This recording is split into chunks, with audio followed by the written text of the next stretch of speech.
Tai-ho Kim wiped the sweat from his forehead and looked at the clock. It was almost midnight by Earth time. He had been working for 16 hours straight, fixing a mining ship's broken engine. His back hurt. His hands were dirty with oil and grease. But the job was finally done. Last Chance Repair Station floated quietly in space near the asteroid belt. It was small and old, but it was Tai-ho's home and business. Most ships went to the big, fancy repair stations closer to Earth or Mars. But when those stations couldn't fix a problem, or when the price was too high, ships came to Tai-ho. Time to rest, he said to himself, putting his tools away. The station was empty except for him. He liked it that way. No boss telling him what to do. No other mechanics to argue with. Just him and the broken ships that needed his help. Tai-ho was heading to his small living quarters when a loud alarm started to ring. The computer's voice announced, "Unknown ship approaching. Damage detected. Collision risk high." He ran to the control room and looked at the screens. A ship was coming toward his station, moving in an unsteady way. It was like watching a wounded animal try to walk. "Computer, open communication channel," Tai-ho ordered. No response from approaching vessel. The computer answered. The ship came closer, and Tai-ho finally got a good look at it. His eyes widened. It wasn't like any ship he had ever seen.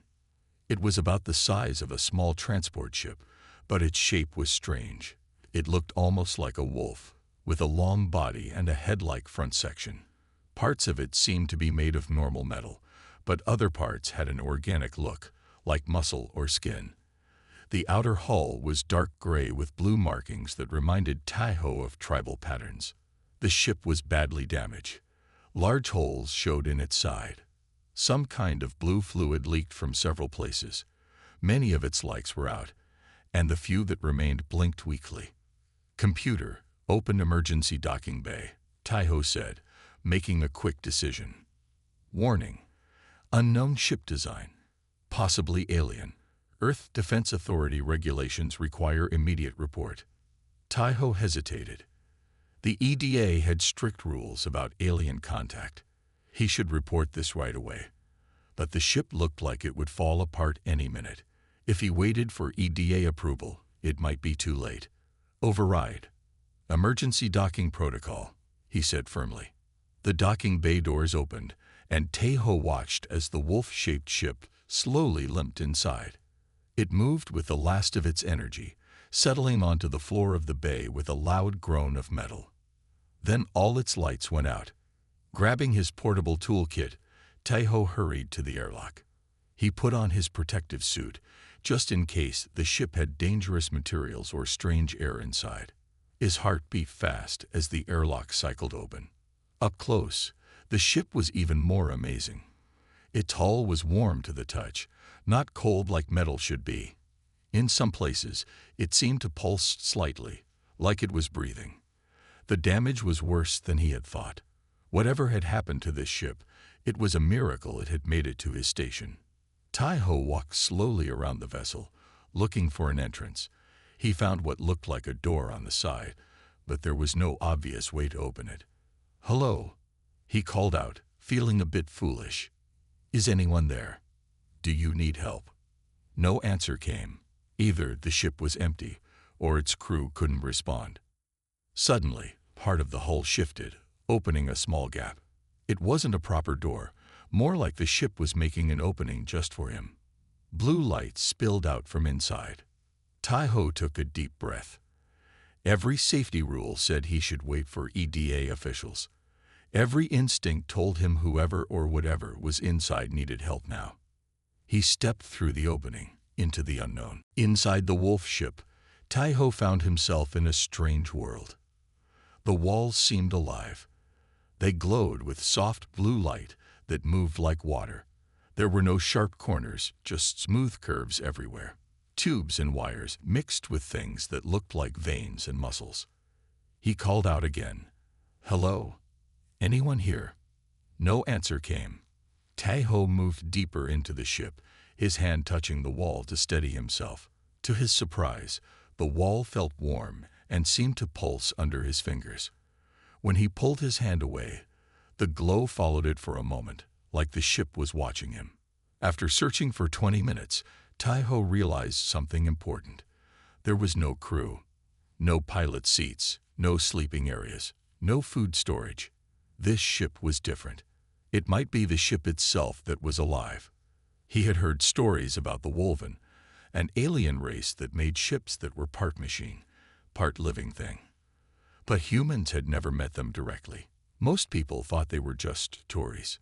Tai-Ho found what looked like the main engine room. Here, the damage was worst. A large piece of metal had pierced through the hull and into what must be the main power system. Blue fluid leaked everywhere. The lights were dim and flickering. "You're dying," Tai-Ho said softly, speaking to the ship itself. "But I can help you." He opened his toolkit and got to work.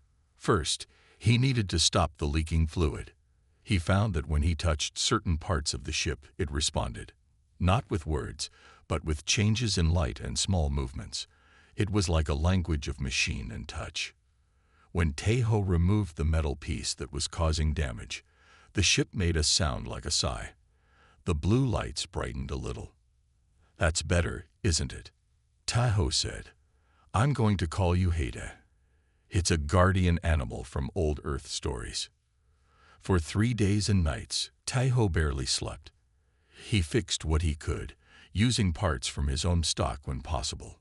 Some things he couldn't understand at all, but he found that if he showed the ship what he was trying to do, sometimes the ship would change itself to help. On the 4th day, while working on a damaged section, Tai-Ho started talking just to fill the silence. "I grew up in New Seoul," he told Heta as he worked. "My father fixed old cars. He taught me everything about engines. People thought I would be an engineer for the big companies, but I like working alone. Out here, I'm free." The ship's lights pulsed in a pattern that almost seemed like it was listening. Tai-Ho kept talking. "The Earth Defense Authority doesn't like independent mechanics like me. Too hard to control. That's why I'm all the way out here. No one bothers me, and I can help ships that other places turn away." As the days passed, Tai-Ho developed a way to understand Heta's responses. Bright blue lights meant yes or good. Red lights meant no or pain. A steady pulse meant the ship was processing or thinking. After 2 weeks of hard work, most of Heta's critical systems were fixed. The ship could move again, and its self-repair systems were working. The blue fluid no longer leaked, and the lights were strong and steady. Tai-Ho sat on the floor of his workshop, exhausted but proud. "You'll be able to go home soon," he told the ship, "wherever that is." That night, Tai-Ho slept deeply for the first time since Heta had arrived. He dreamed of running with wolves among the stars. When he woke up, the wolf ship was gone. The docking bay doors were open to space. Heta had left without warning. Tai-Ho felt a strange mix of sadness and pride. He had saved the ship, but now he would never know where it came from or why it had been damaged. Then he noticed something on his workbench. A small metal object shaped like a wolf's paw. It was made of a material he had never seen before, and it seemed to glow faintly with the same blue light as the ship. Heta had left him a gift. 1 month after Heta left, Tai-Ho's quiet life at Last Chance Station ended suddenly. A large Earth Defense Authority ship docked without asking permission. 10 officers in black uniforms stormed inside, their faces stern and their weapons ready. Tai-Ho Kim, a tall woman said, stepping forward, "I am Officer Jo Young Park. You are under investigation for illegal contact with alien technology." Tai-Ho's heart sank. Someone must have seen the wolf ship on a long-range scanner. Or maybe there were tracking devices he hadn't found. "I was just helping a damaged ship," he said. "That's my job." Officer Park looked at him with sharp eyes. "A job that requires you to report alien vessels immediately, not repair them in secret." The EDA officers searched every corner of his station. They took his tools, his computer records, and all his spare parts. When one officer found the metal wolf paw that Heta had left behind, Tai-ho tried to grab it back. "That's mine," he said. "It's just a good luck charm." The officer put it in a special container. "It's evidence now." For 6 hours, they questioned Tai-ho. Where did the ship come from? What did the aliens look like? What did they say? What technology did he see inside? Tai-ho told them everything except one thing. He didn't tell them the ship itself was alive. Something told him that information would make things worse. "Your repair license is suspended," Officer Park told him when the questions were done. "Last Chance Station is now under EDA control. You will return to Earth for further investigation."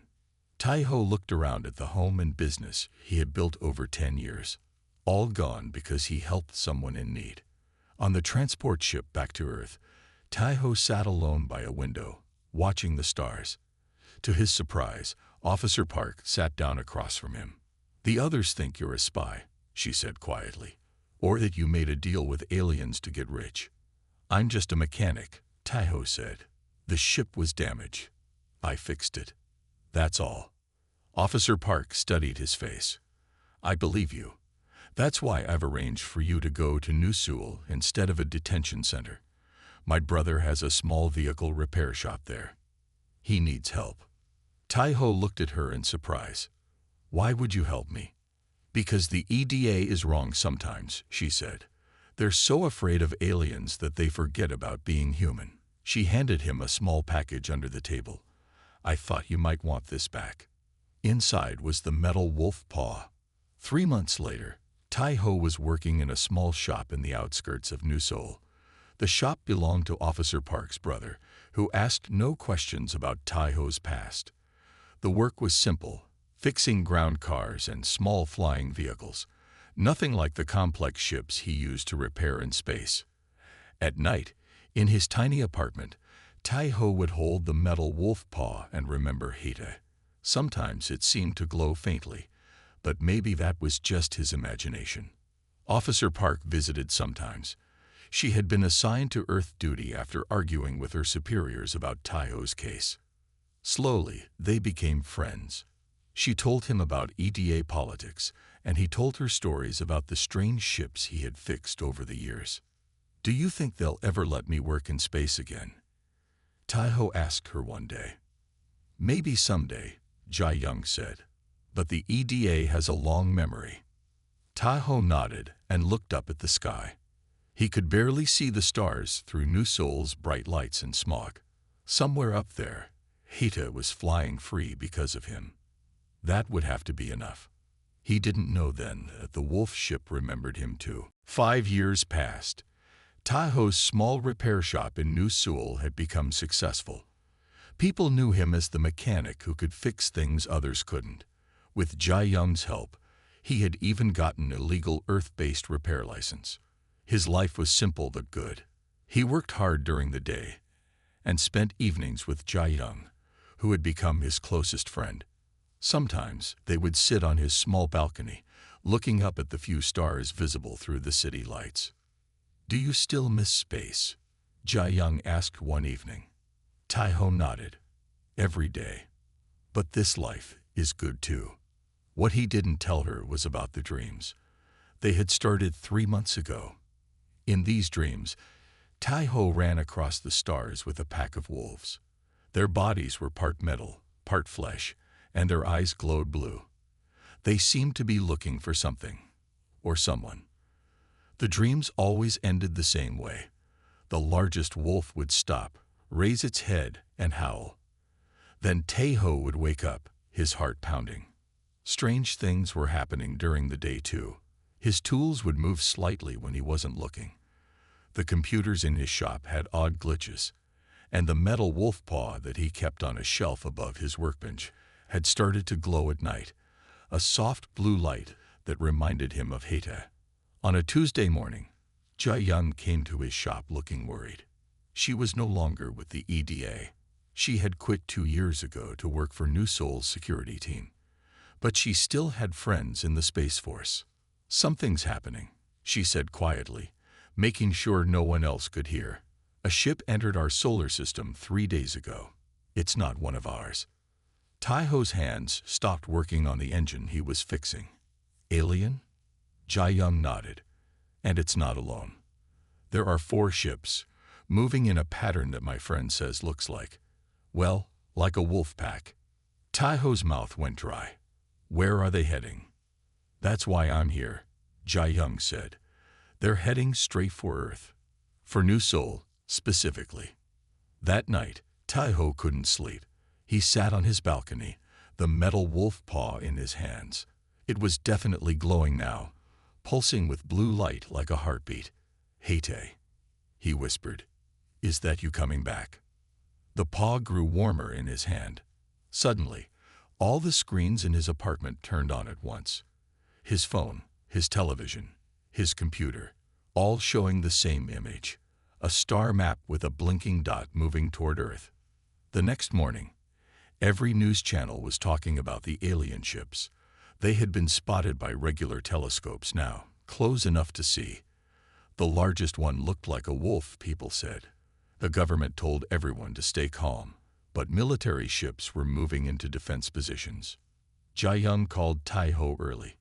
"The EDA knows about your history with the wolf ship. They're sending agents to bring you in for questioning." "What should I do?" Tai-ho asked, watching the metal paw glow brighter than ever.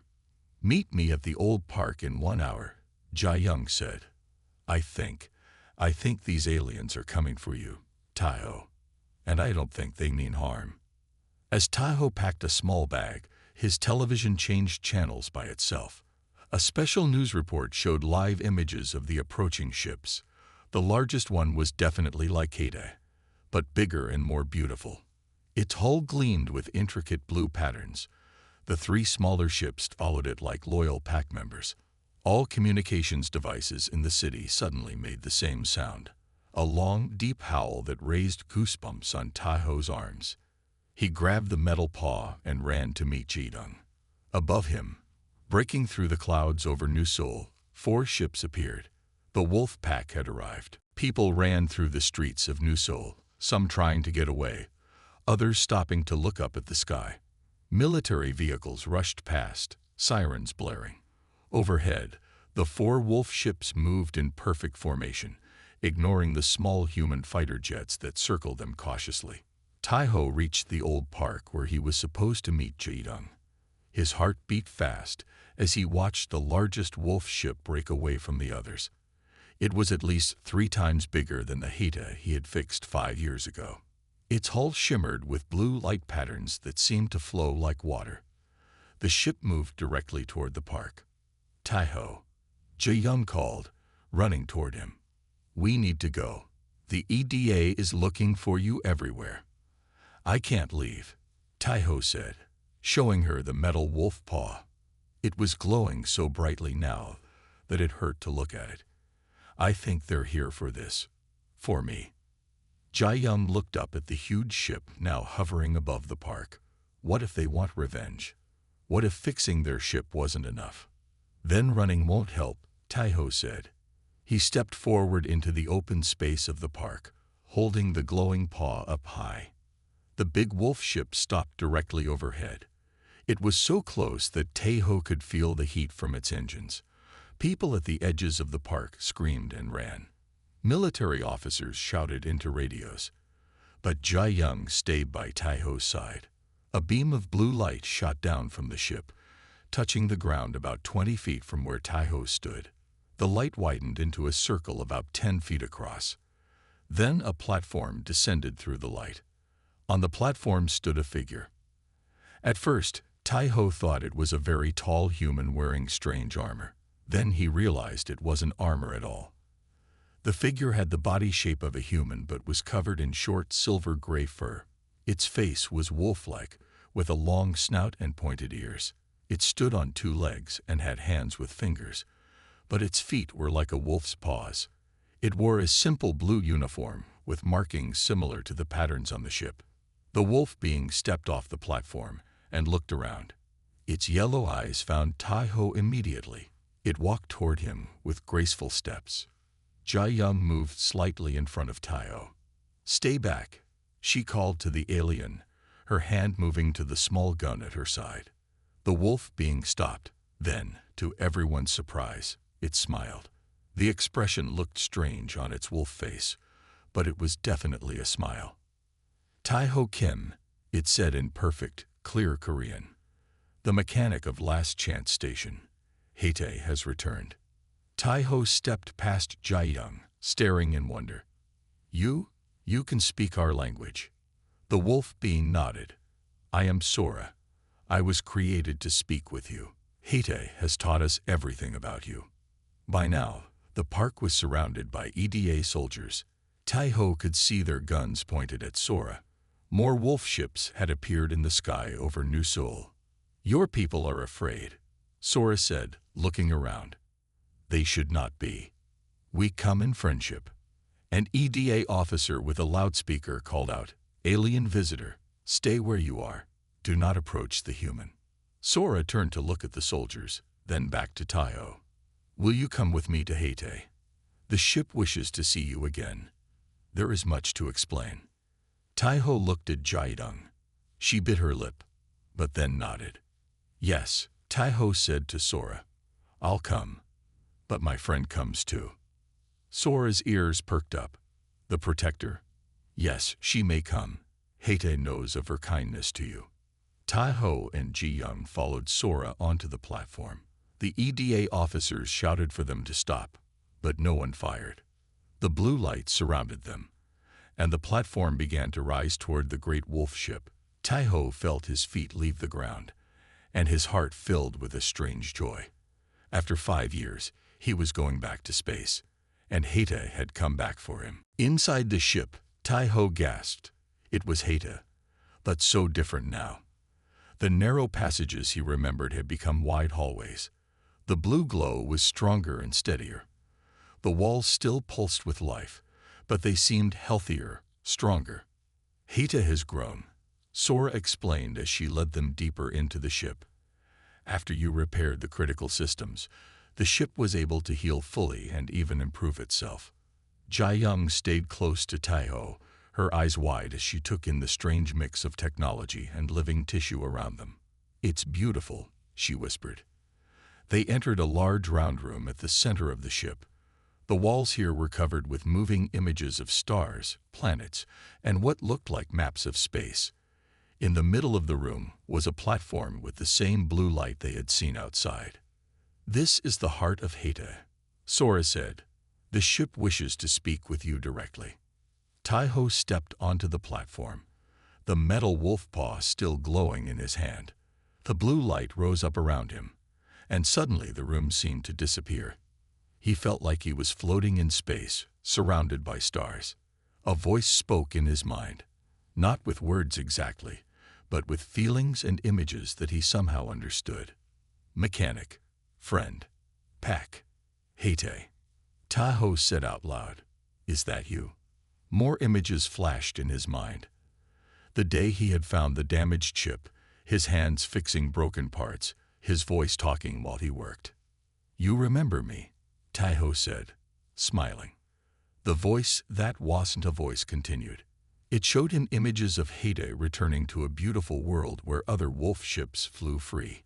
It showed him how the information from his repairs had helped the Wolven improve all their ships. It showed him the metal paw he had carried for 5 years, revealing that it was not just a gift but a link, a way for Haetae to find him again. Then the blue light faded, and Taeho was back in the room with Sora and Inejured. Did you speak with Haetae? Jae-young asked, seeing the wonder on his face. Taeho nodded, too moved to speak right away. Sora stepped forward. Now I must explain why we have come. Please, sit. Seats grew out of the floor, shaped perfectly for human bodies. Taeho and Ji-young sat down, still amazed by everything around them. The ship you repaired was not just any ship, Sora began. Haetae was a knowledge vessel, carrying the entire history and culture of the Wolven people. During a great conflict among our kind, this knowledge was sent away for safekeeping. But Haetae was damaged in an asteroid field and lost power. So I didn't just fix a ship, Taeho said slowly. I saved your people's history. Sora nodded, her yellow eyes shining. When Heda finally returned to our world, weak but alive because of you, our leaders could hardly believe it. The ship shared every memory of you, your kindness, your skill, your stories about human life. The metal paw was tracking me all this time. Taiho asked, looking at the object in his hand. Not tracking. Learning. Sora corrected. It has been studying you, your world, your language. That is how I am able to speak with you now. I was created based on what the paw learned. Jai Young leaned forward. Created? You mean, you were made just to talk to Taiho. I am an emissary, Sora said. Grown from both woven and human patterns, my purpose is to thank Taiho Kim and to offer him something in return. What could I possibly need? Taiho asked. Seeing Hete again is enough. Sora's wolf face formed that strange smile again. Not what you need, but what your people need. The Wolven wish to share knowledge with humans. To become friends. Jai Young's eyes widened. First contact. Real alien relations. And it's all because Taiho fixed a broken ship. Sora nodded. Simple kindness sometimes has the greatest power. She stood up.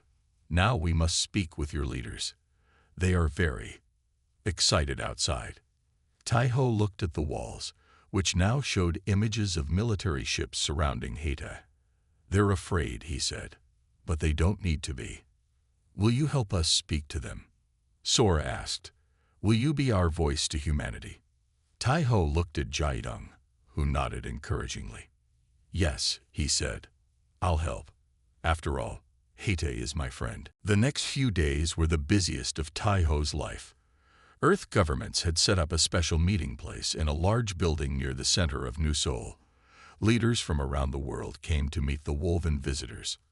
And Taiho, once just a simple mechanic, now sat at the main table as the bridge between two worlds. The Wolven do not want our land or our resources, Taiho explained to the room full of serious-faced officials. They want to share knowledge and learn from us. Many of the human leaders looked doubtful. One woman, the president of the United Earth Alliance, leaned forward. Why should we trust them? She asked. Their ships are clearly more advanced than ours. How do we know this isn't the start of an invasion? Sora, sitting beside Taiho, spoke up. If we wanted to conquer, we would not have waited 5 years to return. We would not have sent only 4 ships. We would not have made me to look partly human. Jai Young, who had been given a special role as security advisor, nodded in agreement. They've had many chances to attack, but they've only shown friendship. Slowly, the talks moved forward. The Wolven explained their world through Sora. They lived on a planet they called Moonhowl, orbiting a star about 60 light-years from Earth. Their society was based on pack structures, with each family group working together. Their ships, like Heta, were grown rather than built, a mix of living tissue and machine parts. Our greatest achievement is the bond between Wolven and ship, Sora explained. Each ship is connected to one Wolven pilot. They share thoughts and feelings. Heta was special. A ship with no specific pilot, made to hold our most important knowledge. And now Hete seems to have chosen Taiho, Jai Young said. Sora's ears perked up in a gesture that Taiho had learned meant happiness. Yes, it is most unusual, but the ship has formed a bond with a human. This is why we believe our peoples can work together. One evening, after a long day of meetings, Taiho and Ji Young sat alone on a balcony of the building, looking up at where Heta floated in the night sky, visible as a bright point of light.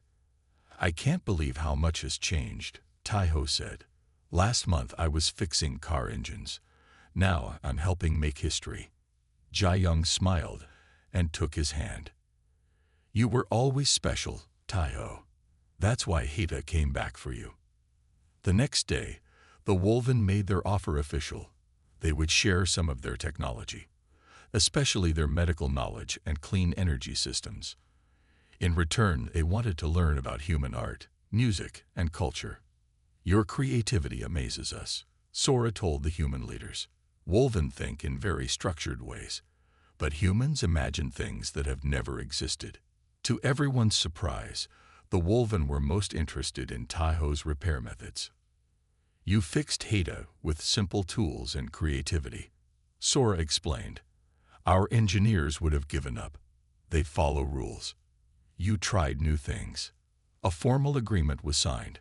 The first joint human-Wolven project would be a technology center, built right where Taiho's repair shop stood in New Seoul. After the signing, Sora took Taiho and Ji-young aside. Heta has a request, she said. The ship wishes you to be its official human mechanic. It trusts no one else. Me? Taiho asked, surprised. But your engineers must be much better. Better at following Wolven methods, Sora said. Not better at trying new ways. Not better at caring.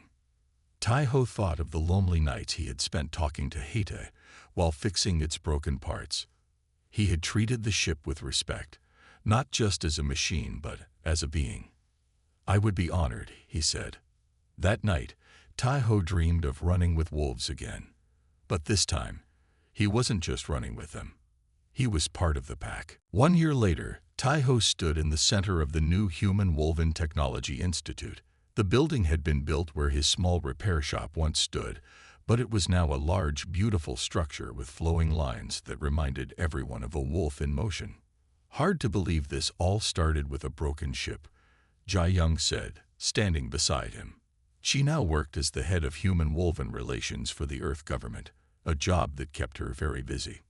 Taiho nodded. Sometimes I still think I'll wake up back at Last Chance Station and find it was all a dream. The institute had become famous worldwide.